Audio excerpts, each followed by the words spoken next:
કેવીની class YouTube ચેનલમાં આપ સરે મિત્રોનું હું દિલથી સ્વાગત કરું છું। આજે વિદ્યાર્થી મિત્રો વાત કરીશું ધોરણ 4માં આપણી ગુજરાતીની એકમ કસોટી જે તારીખ 31/8/2024 અંતર્ગત જે લેવામાં આવેલ છે તેના પેપરનું સંપૂર્ણ સોલ્યુશન આજે આ વિડીયોમાં કરીશું। તો ચાલો વિદ્યાર્થી મિત્રો વિડીયોની શરૂઆત કરીએ। તેના પહેલાં તમે ખાસ ચેનલમાં નવા છો તો ચેનલને અવશ્ય સબસ્ક્રાઈબ કરી વિડીયોને લાઇક અને શેર કરવાનું પણ ન ભૂલતા। તો વિદ્યાર્થી મિત્રો જે તમારું પેપર પૂછવામાં આવેલું હતું ગુજરાતી વિષયનું જેની અંદર પ્રશ્ન નંબર 1 છે કોઈપણ એક વિભાગ પસંદ કરી પ્રશ્નોના જવાબ આપવાના છે। મિત્રો અહીંયા તમને એક ફકરો આપેલો છે અને એની નીચે પ્રશ્નો આપેલા છે તેમાંથી આપણે મિત્રો પ્રશ્ન શોધીને લખવાના હતા। તો આ તમારો જે ફકરો છે એના આધારે આપણે પ્રશ્નોના જવાબ જોઈએ। પહેલું મિત્રો છે કે પૂનમ માતાની શી વિનંતી કરે છે। તો અહીંયા આપણો જવાબ આવશે પૂનમ માતાની શાળાએ જવા દેવા વિનંતી કરે છે। બીજું પૂનમના મમ્મીએ પૂનમને શા માટે આરામ કરવાનું કહ્યું। તો પૂનમને તાવ આવતો હતો એટલા માટે પૂનમના મમ્મીએ તેને આરામ કરવાનું કહ્યું। ત્રીજું પૂનમ કંટાળી ગઈ હતી કારણ કે પૂનમ છેલ્લા 2 દિવસથી શાળાએ જઈ શકી ન હતી તેથી તેને ઘરે કંટાળો આવતો હતો એટલે। 4 આ ફકરામાં કયા અંગ્રેજી શબ્દો આપેલા છે।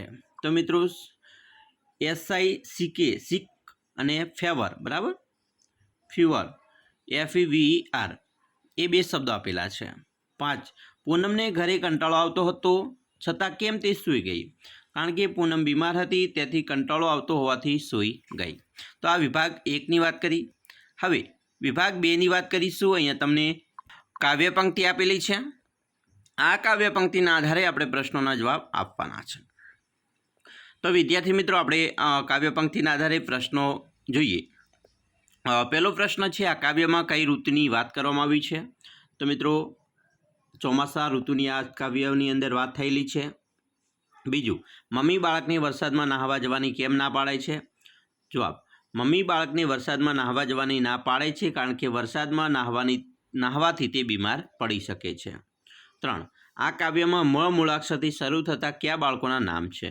તો મીના મહેશ મંજુ અને મુન્નો જેવા નામ છે।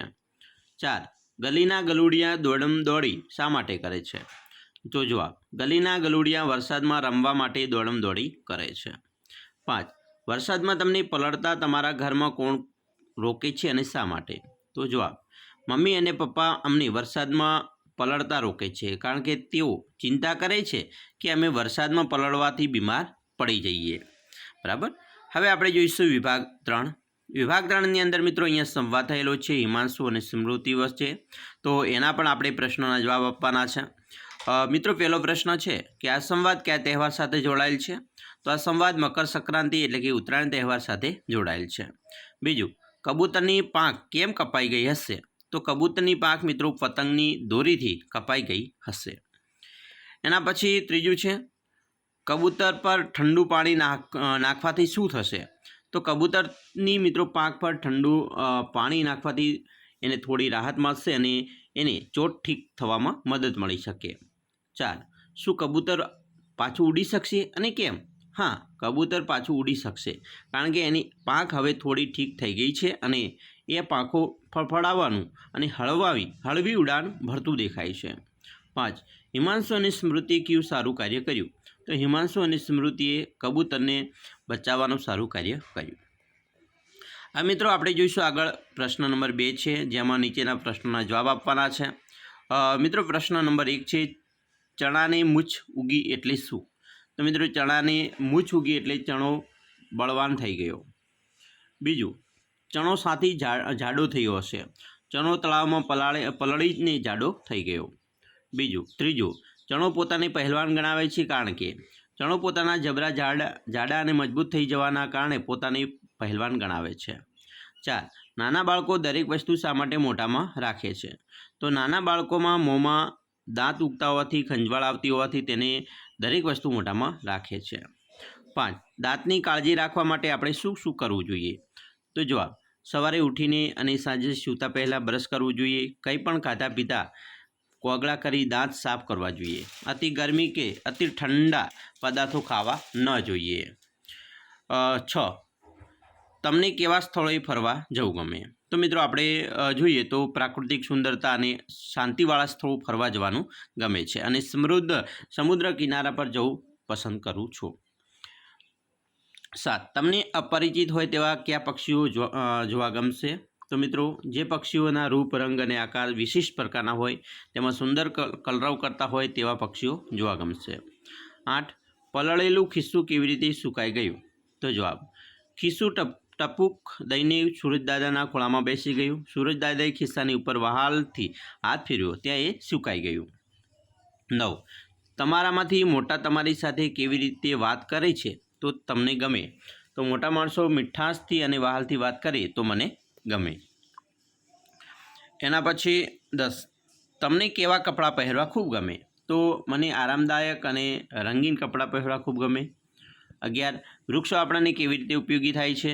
તો વૃક્ષો આપણને ફળ, ફૂલ આપે છે, ઔષધિ આપે છે, ઇમારતી માટે લાકડું પૂરું પાડે છે, છાયા અને ઓક્સિજન પૂરો પાડે છે, આમ વિવિધ રીતે ઉપયોગી છે. 12. કયા પક્ષીનો માળો સૌથી સુંદર હોય છે? સાથી. તો સુગરીનો માળો સૌથી સુંદર હોય છે. સુગરી વૃક્ષની ડાળી પર ખજૂરી, ઘાસ કે શેરડીના પાનના રેસામાંથી માળો ગૂંથે છે. સુગરીના માળાની ગૂંથણી ઝીણી, મજબૂત અને વિશિષ્ટ હોય છે. 13. તમે કયા કયા કામ જાતે કરતા શીખ્યા છો? તો મિત્રો આપણે નાહવું, કપડાં પહેરવા, ગૃહકાર્ય કરવું, સાયકલ ચલાવવી, ગણતરી કરવી, બૂટની પહેરવા, ટાઈ પહેરવી વગેરે જેવા કાર્યો જાતે કરતા શીખ્યા છીએ. 14. દોડવું અને ઉડવું બેમાં શું ફેર છે? દોડવા માટે મિત્રો જમીન પર પગનો ઉપયોગ કરી આગળ વધવું પડે, જ્યારે ઉડવા માટે હવામાં પાંખો અથવા વિમાનનો ઉપયોગ કરી ઊંચાઈ પર જઈને આગળ વધવું પડે. 15. તમને મોટા થઈને શું બનવું ગમશે? તો મોટા થઈને આપણને ક્રિકેટર બનવું ગમે, કોઈને ડૉક્ટર બનવું ગમે. તો તમારી જે મિત્રો ઈચ્છા હોય તે તમે લખી શકો છો. પ્રશ્ન 3. ઉદાહરણ મુજબ વાક્ય બનાવીને લખો. ઉદાહરણ છે કે રૂચાએ બજારમાંથી ફરાક ખરીદ્યું. તો રૂચાએ બજારમાંથી રંગબેરંગી ફરાક ખરીદ્યું. બરાબર, ફરાક પણ કેવું? રંગબેરંગી. એવી રીતે અહીંયા એક વાદળ બોલ્યું, પણ કેવું? તો કે એક સુંદર વાદળ બોલ્યું. બીજું, સાંજના સમયે પવન વાતો હતો. તો સાંજના સમયે ઠંડો પવન વાતો હતો. તો અહીંયા શબ્દ છે, બરાબર, એના અર્થમાં વધારો થાય છે.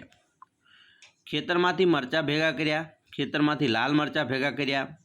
અહીંયા બાળકો છે, તો શેરીના બાળકો ધોધમાર વરસાદમાં નાહવા લાગ્યા. પછી ધાબુ પણ કેવું? તો કાળો. એ પતંગાની પાંખ નીચે કાળો ધાબુ હોય છે. પછી પતંગ પણ કેવો? તો સુરેન્દ્રએ રંગબેરંગી પતંગ ચગાવ્યો. પછી લાડવા પણ કેવા? તો દાદીએ મીઠા લાડવા વહેંચ્યા. 8. મારા ગામની પાસે જંગલ પણ કેવું? તો ગાઢ જંગલ છે. 9. સવારનો તડકો પણ કેવો? તો કૂણો તડકો સૌને ગમે છે. 10. થોડી વારમાં ખાબોચિયું ભરાઈ ગયું. પણ કેવું? કે થોડી વારમાં નાનું ખાબોચિયું ભરાઈ ગયું.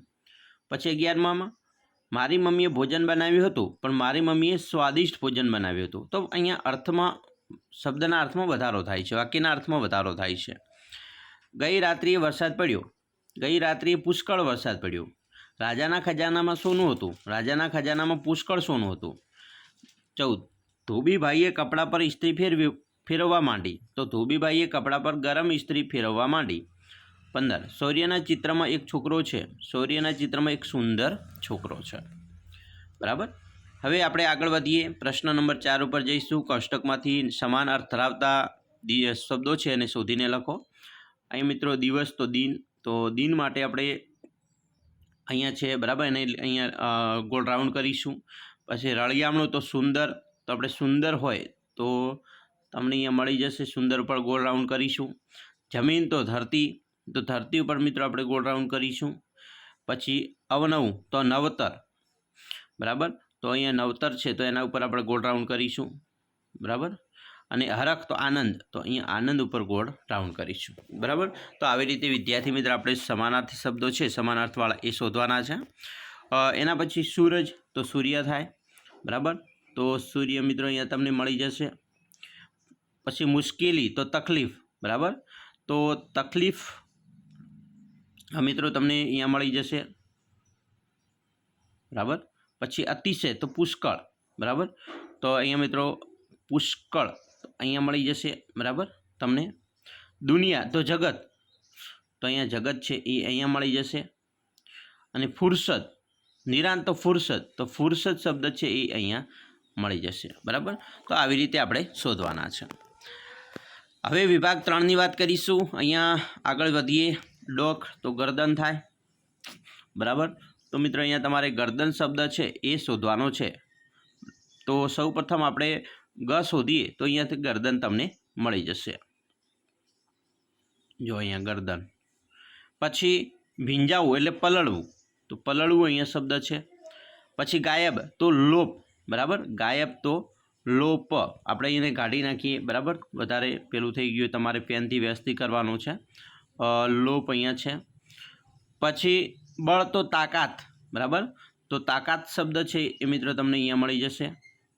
અને ઝૂલો તો હિંચકો, તો હિંચકો શબ્દ તમને અહીંયા મળી જશે. બરાબર, હિંચકો. તો આવી રીતે આપણે શબ્દ શોધવાના છે. છેલ્લે મિત્રો પ્રશ્ન 5 હતો. નીચેનામાંથી કોઈ પણ એક વિષય લખવાનો હતો, જેમાં નદી કિનારાની સાંજ, તમારા ગામના દરજીની દુકાન, તમારા ઘરનું રસોડું.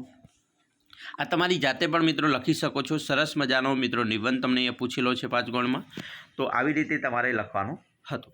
તો આશા રાખીએ છીએ વિદ્યાર્થી મિત્રો તમને આપણો વિડીયો ખૂબ જ ઉપયોગી નીવડશે. અને ખાસ વિડીયો ગમે હોય તો મિત્રો લાઇક, શેર અને સબસ્ક્રાઈબ કરવાનું પણ ન ભૂલતા.